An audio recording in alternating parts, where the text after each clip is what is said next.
Good morning everyone. In last class we have studied Joule's law of heating. Today we are going to start electric power and some other electric properties. First one is electric power. According to it, the rate at which work is done by a source of EMF in maintaining an electric current through a circuit is called electric power of the source. यानी जितना work done करना पड़ता है एक particular EMF को बनाए रखने के लिए किसी बैटरी या सोर्स के थ्रू, उसको हम इलेक्ट्रिक पावर कहते हैं. ये हमने बेसिक्स में भी अपने क्लास 10th में भी पढ़ रखा है. That is P is equals to the work done per unit time. So we can easily infer here that VI will be our electric power. Work done per unit time, यहाँ पे अगर आप थोड़ा वैल्यू चेंज करते हैं, जो V है आपका ये पोटेंशियल है ना, इलेक्ट्रिक फील्ड से आप निकाल सकते हैं V इक्वल्स टू E.L और वहाँ से हम ये VI इसको देखते हैं. I² R भी इसका एक एक्सप्रेशन हो सकता है ओम्स लॉ से. इसका एक एक्सप्रेशन V²/R भी हो सकता है जब हम I को रिड्यूस कर दें V/R से. तो ये एक एक्सप्रेशन हमने 10th क्लास में भी पढ़ रखे हैं, इसे बहुत ज़्यादा डिटेल की ज़रूरत नहीं. SI यूनिट हमको पता है इसकी होती है वॉट, जो कि जूल पर सेकेंड होता है. इसकी फर्दर छोटी और बड़ी यूनिट्स भी होती हैं, मेगावाट्स, किलोवाट्स. तो यहाँ पे ये सारी इसकी SI यूनिट्स हो गई. 1 kilowatt is equals to 1000 watt and 1 megawatt is equals to 10⁶ watt. Alright, so these all you already know. 1 horsepower is also you have studied in class 10, that is 746 watt. So this is what electric power is. तो electric power से related numericals आप पहले भी solve कर चुके हैं. Now next is electrical energy. What is electrical energy? So it is very simple.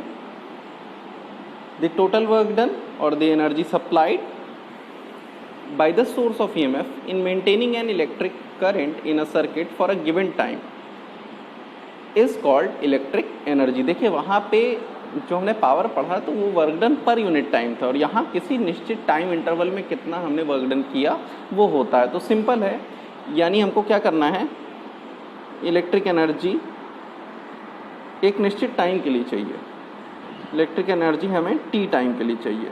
तो अगर हमने इसको रिप्रेजेंट कर दिया, देखिए वर्क डन ये एक तरह का work done for some time. It can be written as, आप E से रिप्रेजेंट कर सकते हैं, P से, चूंकि इलेक्ट्रिक फील्ड E से रिप्रेजेंट करते हैं, यहाँ इसको W से रिप्रेजेंट कर देते हैं. सो P.T हो जाएगा, यानी वही पावर ट्रांसफ़र कितने समय के लिए, T समय के लिए, क्योंकि पावर ट्रांसफ़र क्या होता है, एनर्जी पर यूनिट टाइम, और ये T समय तक के लिए ट्रांसफ़र हुआ. तो हम इसको लिख सकते हैं VIT. तो ये होता है हमारा एनर्जी, और इसकी भी यूनिट, इसकी यूनिट क्या होगी, एनर्जी की जो यूनिट होगी दैट इज़ जूल या कैलोरी. ठीक है ना. तो जूल हम यूज़ करते हैं बहुत जनरल केस में. तो ये हो गई हमारी इलेक्ट्रिकल एनर्जी. यहाँ से एक एक्सप्रेशन हमारा निकल रहा है कि 1 जूल इज इक्वल्स टू क्या हो सकता है, 1 joule energy is equals to power into T. So it can be written as watt multiplied by 1 second. ठीक है, तो ये भी एक एक्सप्रेशन हमारा मिलता है.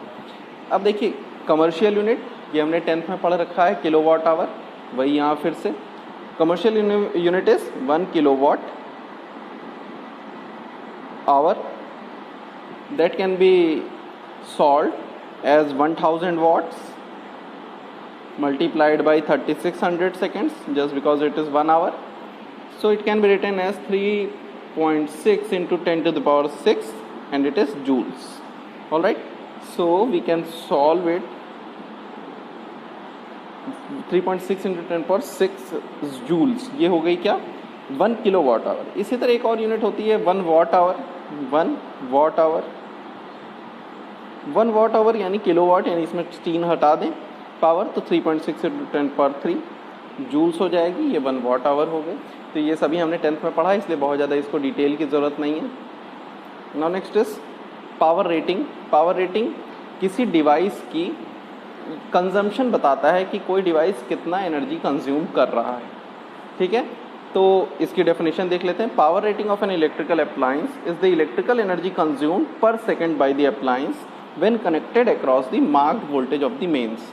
मींस अगर कोई एक 100 वाट का बल्ब है, हमें उसकी पावर रेटिंग देखनी है, तो उसमें लिखा होता है कुछ वोल्ट और कुछ वाट. इस तरह से लिखा रहता है वहाँ पे एक्सप्रेशन, जैसे 10 वाट 20 वोल्ट 220 वोल्ट्स इस तरह से लिखा होता है। इसका मतलब वो बल्ब जो है वो 220 वोल्ट मेंस की सप्लाई से जोड़ने पे पावर रेटिंग यानी पावर ट्रांसफ़र उसका कितना होने वाला है, 10 वाट होने वाला है। और 10 वाट ये क्या है, यानी वो पर आवर में इतना खर्च कर रहा है, इतना एनर्जी कंज्यूम कर रहा है। इसी तरह जब हम पर सेकंड में निकालते हैं तो ये डेफिनेशन हमारी बनती है, that is power rating of an electrical appliance is the electrical energy consume पर सेकंड बाय द अप्लायंस। ठीक है, तो इसके लिए सीधा एक्सप्रेशन है, क्योंकि ये पावर रेटिंग पावर ही है, it can be written as V square by R, जहाँ वी वोल्टेज मेंस से किसी अप्लायंस को जोड़ा गया है, आर उस अप्लायंस का रेजिस्टेंस है। ठीक है, या फिर अगर हम उस सर्किट में करंट मान लें अगर आई है और आर उसका रेजिस्टेंस है, जो अप्लायंस हमने जोड़ा है वो बल्ब हो सकता है, वो कुछ भी और अप्लायंस हो सकता है, तो आई स्क्वायर आर उसका पावर रेटिंग कहलाएगा। और इसको P इक्वल्स टू वी आई भी कह सकते हैं, और ये वॉट में होने वाला है। ठीक है, क्योंकि ये पर सेकंड तो पहले से ही है, एनर्जी कंज्यूम यानी जूल पर सेकंड, जूल पर सेकंड क्या हुआ, वॉट। तो और मेजरमेंट अगर करने के लिए क्या करते हैं, किसी भी एक सर्किट में वोल्टमीटर लगा देते हैं, पैरेलल में अमीटर लगा देते हैं सीरीज़ में, फिर उसके बाद उस सर्किट में करंट फ्लो करवाते हैं किसी एक पर्टिकुलर यूनिट टाइम के लिए, फिर उसमें हम वोल्टेज और करंट नापते हैं और उसको मल्टीप्लाई कर देते हैं, then that will be our power rating. अब देखिए next is power consumption appliance में। अलग अलग अप्लायंसेज अगर हम सीरीज़ या पैरेलल में जोड़ते हैं तो उनमें कैसा पावर कंजम्पशन होता है, कैसे कैलकुलेशन होता है, नेक्स्ट टॉपिक हमारा उससे रिलेटेड। तो सबसे पहले हम सीरीज़ कॉम्बिनेशन के लिए देखते हैं। Series combination,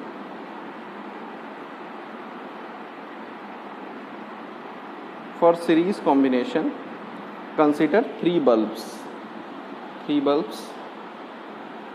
connected in series having potential V। Bulb पहले की पावर रेटिंग P1 है, पावर P1 है और वोल्टेज V के अक्रॉस जुड़ा हुआ है, वो ये भी V के अक्रॉस जुड़ा है क्योंकि तीनों एक ही के अक्रॉस जुड़े हुए हैं।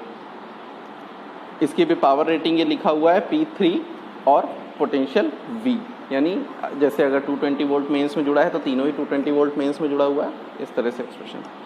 इसका अपना खुद का रेजिस्टेंस भी होगा हर बल्ब का इंडिविजुअल, तो इसको मान लीजिए R1 R2 R3। अब देखिए अगर हम इसको सीरीज़ में जोड़ रहे हैं तो करंट तो तीनों बल्ब से सेम पास होगी।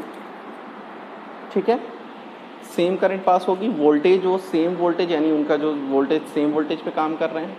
तो यहाँ पे वोल्टेज फर्स्ट वाले के लिए V, पावर फर्स्ट वाले के लिए P1। So resistance of first bulb, resistances of bulbs ऐसे लिख लेते हैं। So R1 will be equals to V square by P1, मतलब P equals to V square by R फॉर्मूले से। R2 is equals to V square by P2 and similarly R3 is equals to V square by P3। So these are three resistances. As these are connected in series, so these R1, R2, R3 will also be connected in series. So equivalent resistance क्या होगा? Simple resistance का series addition, this will be V square by P1, V square by P2 and V square by P3. Consider this R or the resultant circuit having power P and voltage V. So we can write here as V square by P. So V is common, 1 by P is equals to 1 by P1 plus 1 by P2 plus 1 by P3। यानी अगर number of appliances series में जुड़ते हैं तो उनका जो equivalent power consumption का या पावर ट्रांसफ़र का जो रेसिप्रोकल होगा वो इंडिविजुअल पावर्स के रेसिप्रोकल के सम के इक्वल होगा। हम ऐसे लिख सकते हैं, the effective power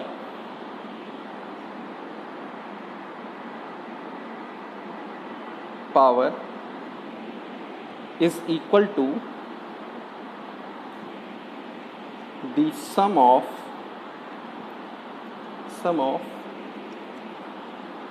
the reciprocals of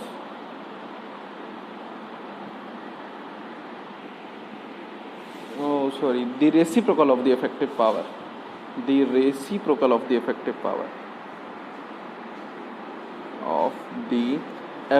power is equals to the sum of the reciprocals of the individual powers of the appliances.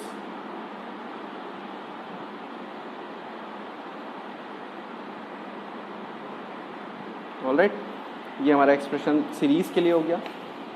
अब अगर हमें इफेक्टिव पावर निकालना है, मान लीजिए n नंबर ऑफ ये इसी तरह से हैं appliances having same effective power, so P effective will be what, कितना हो जाएगा, सभी का 1/p इस तरह के n हैं तो n/p हो जाएगा. तो इफेक्टिव पावर क्या हो जाएगा, P/n. P बाई मान लीजिए n नंबर ऑफ अप्लाइंसेस थे, ठीक है ना, for n appliances having same powers. अब इसी तरह पैरेलल में क्या हो सकता है, second is parallel combination.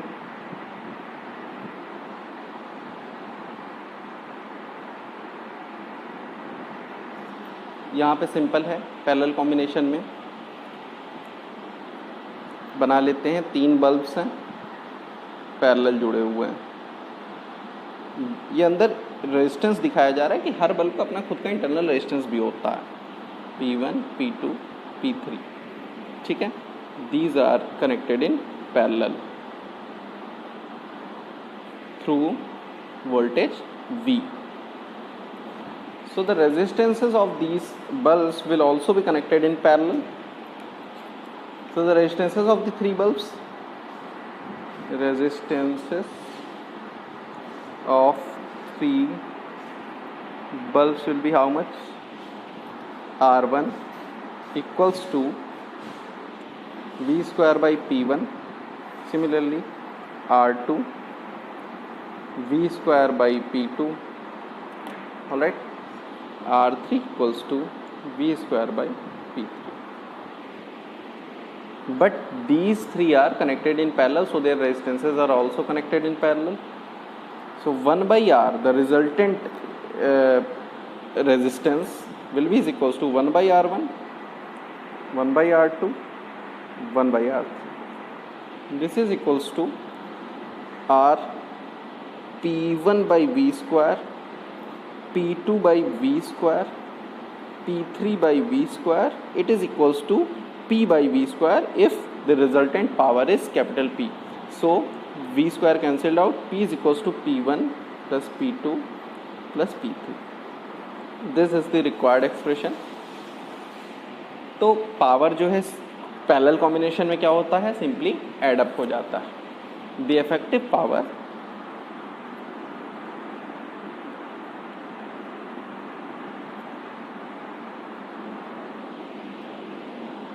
is equal to the sum of the powers of the individual appliances. अलग अलग सभी अप्लाइंसेस के पावर का सम होगा पैरेलल के केस में, ठीक है. तो ये हमारा हो गया एक्सप्रेशन. इसका मतलब effective for n identical appliances connected in parallel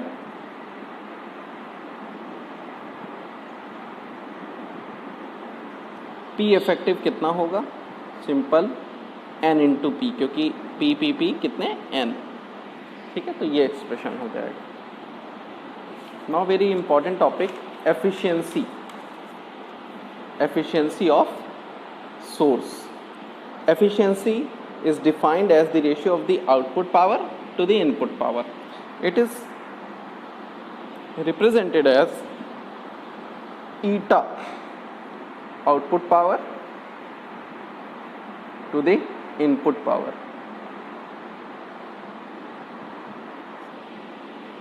We can say output क्या होता है जब करंट फ्लो कर रही होती है, यानी सोर्स का नहीं, टर्मिनल पोटेंशियल डिफरेंस का पावर ट्रांसफ़र। तो VI और सोर्स का पावर ट्रांसफ़र क्या होगा, EMF इंटू करंट EI। तो ये एक्सप्रेशन होता है V/E। ठीक है, अगर आपको याद हो तो इंटरनल रेजिस्टेंस अगर स्मॉल आर और एक्सटर्नल कैपिटल आर हो तो हम इसको लिख सकते हैं E को लिख सकते हैं I multiplied by R plus R, और इसको लिख सकते हैं I मल्टीप्लाइड बाई केवल कैपिटल R। ठीक है, तो ये भी एक एक्सप्रेशन होता है हमारे एफिशिएंसी का। ठीक है, तो ये हो गया एफिशिएंसी। अब एक इम्पॉर्टेंट थ्योरम है, इसका केवल स्टेटमेंट पूछा जाता है, that is what is maximum power transfer theorem. ये क्या कहता है उसको समझ लेते हैं। देखिए, it states that the output power of a source of EMF is maximum when the external resistance in the circuit is equal to the internal resistance of the source। ये हमने पहले भी कहीं पढ़ा है, जब हम मैक्सिमम करंट विड्रॉ करना चाहते थे मिक्स्ड ग्रुपिंग से। तो वैसे ही यहाँ पे है, मैक्सिमम पावर ट्रांसफ़र कब होगा, जब एक्सटर्नल रेजिस्टेंस जो है सर्किट का वो इंटरनल रेजिस्टेंस जो सेल का है या सोर्स का है उसके इक्वल हो जाए। ठीक है, तो इसके लिए एक सर्किटरी देख लेते हैं तो ज़्यादा इजी समझ में आएगा मैथमेटिकल एक्सप्रेशन। एक सर्किट है, EMF E लगा हुआ है, having internal resistance small r, ये जुड़ा हुआ है रेजिस्टेंस R से, जिसके अक्रॉस पोटेंशियल है V, करंट बह रही है I। ठीक है, इसमें करंट I फ्लो कर रही है। तो अब देखिए EMF कितना है, EMF ऑफ द बैटरी कितनी है, E है। इंटरनल रेजिस्टेंस कितना है, इंटरनल रेजिस्टेंस स्मॉल r है। डिवाइस का रेजिस्टेंस यानी एक्सटर्नल रेजिस्टेंस या फिर डिवाइस का resistance it is equals to capital R। Now current through the device, current through the device will be how much, जो बाहर करंट आ रही है यानी दोनों का रेजिस्टेंस अप्लाई होगा, यानी R प्लस R दोनों, और वोल्टेज कितना जो EMF टोटल रहा होगा, तो ये हो गई, ये करंट बाहर आ रही है। ठीक है, तो E/R प्लस R। अगर केवल R के अक्रॉस पूछा होता, ये रेजिस्टेंस R के अक्रॉस, तब हम यहाँ E की जगह V रखते, लेकिन जब सर्किट में बाहर करंट पूछा है तो that is E/R plus R। ठीक है, अब देखिए यहाँ पे हमें पावर देखना है, क्योंकि मैक्सिमम पावर ट्रांसफ़र चाहिए, तो पहले तो पावर चाहिए, power output of the resistive device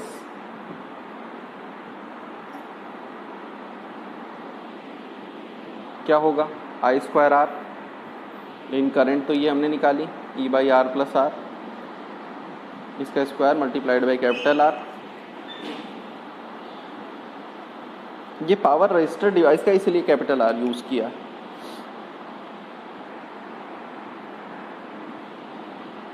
देखिए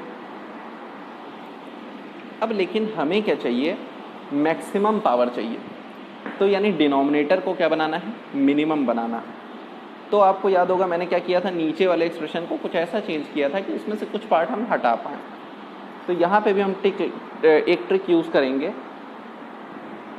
नीचे डिनोमिनेटर को R प्लस R की जगह R माइनस R के फॉर्म में कुछ बनाना है। तो हम इसको ऐसे लिख सकते हैं, R² plus capital R² plus 2RR normal expansion. इसमें हमने प्लस 2RR ऐड किया, माइनस 2RR ऐड किया। अब देखिए ये दोनों को एक साथ मिला के अलग रख दिया, माइनस वाला साइन इसके साथ ले लिया, then this will be E²/R, R² plus R² minus 2RR और प्लस 4RR ये अलग।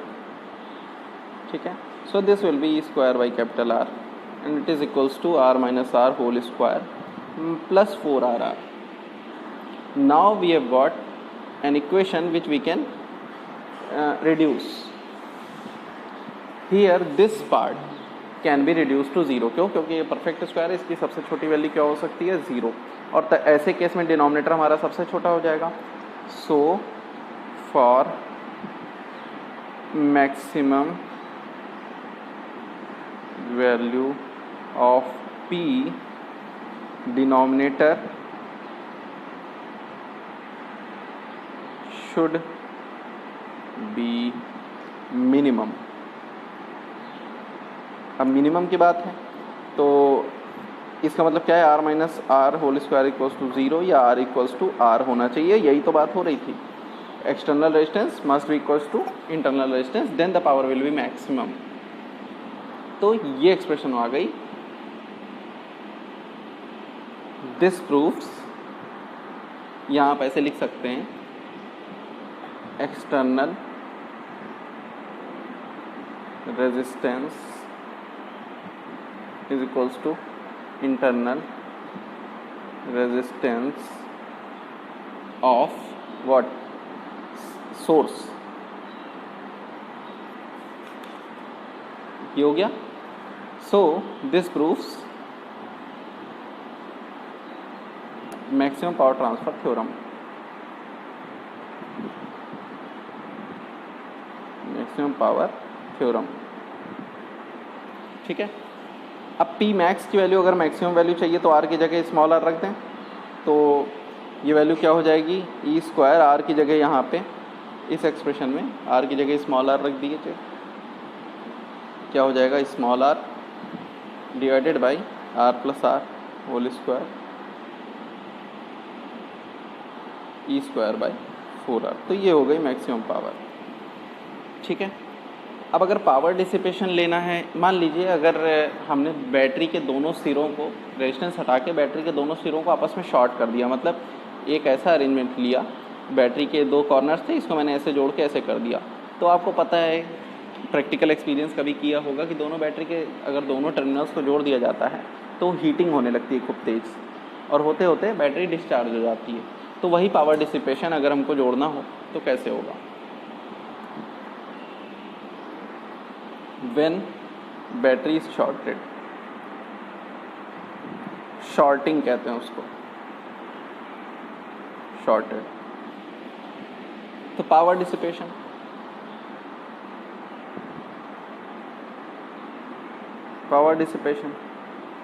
will be equals to what?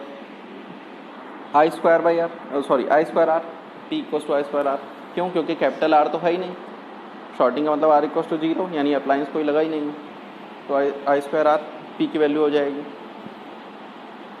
Then we can say it like this, P D और P dissipation it is equals to E by R. R I की जगह ई by are रख दिया square, और ये आर जहाँ जहाँ कैपिटल आर था पीछे वहाँ वहाँ आपने वो रख दिया. Then this is equals to E square by are.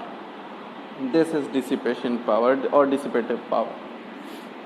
ठीक है. तो ये पावर डिसिपेशन हो गया. अब देखिए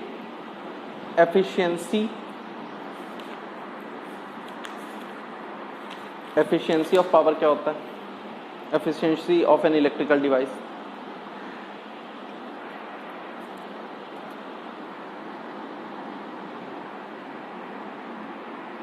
efficiency of an electrical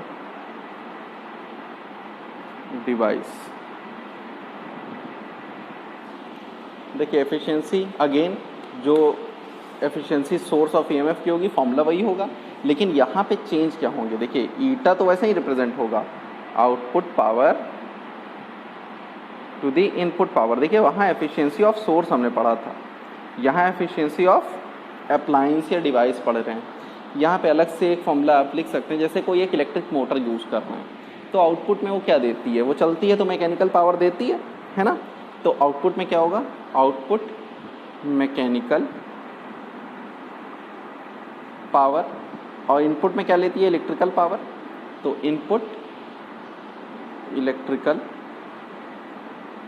power, ये फॉर्मूला होता है किसी इलेक्ट्रिक मोटर के लिए. इसी तरह आप किसी डिवाइस के लिए, मान लीजिए जैसे लाइट जला रहे हैं, तो वहाँ पे क्या होगी?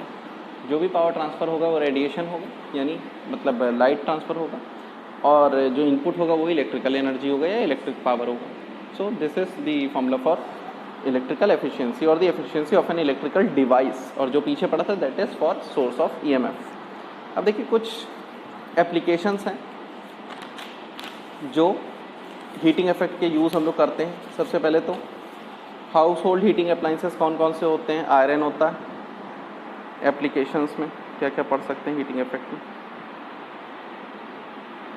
क्लोथ आयरन होता है. तो और इंडक्शंस में यूज़ होता है. इंडक्शन जो गैस होती है. और कहाँ यूज़ कर सकते हैं. वाटर हीटर्स में यूज़ करते हैं. इसी तरह इनकैंडेसेंट जो हम लोग का बल्ब आता था, जो पहले येलो कलर वाला जलता था, इनकैंडेसेंट बल्ब. फ्यूज़ में सबसे अच्छा एग्जांपल है इलेक्ट्रिक फ्यूज़, जो हम लोग बचपन से पढ़ते आ रहे हैं. इलेक्ट्रिक फ्यूज़, तार गर्म होता है, बहुत ज़्यादा करंट हो गई तो गल जाता है, जिससे हमारे अप्लाइंसेस बच जाते हैं. Next is electric arc. Arc मतलब किस तरह की कोई भट्टी जलाना है, कुछ इस तरह का, जैसे जो रूम हीटर होते हैं उसमें लगा होता है. और बहुत सारे अलग डिवाइसेस हैं जहाँ पे इसको यूज़ कर सकते हैं. बस एक दो काफ़ी. ठीक है. Now output power. मान लीजिए अगर कोई इलेक्ट्रिक मोटर जुड़ी हुई है, उससे कोई सोर्स जुड़ा हुआ है इलेक्ट्रिक मोटर से, तो उस सोर्स का आउटपुट पावर कितना होगा. ठीक है. तो देखिए, अच्छा इसको हम नेक्स्ट क्लास में डिस्कस करेंगे. फ़िलहाल के लिए इतना ही. Thank you.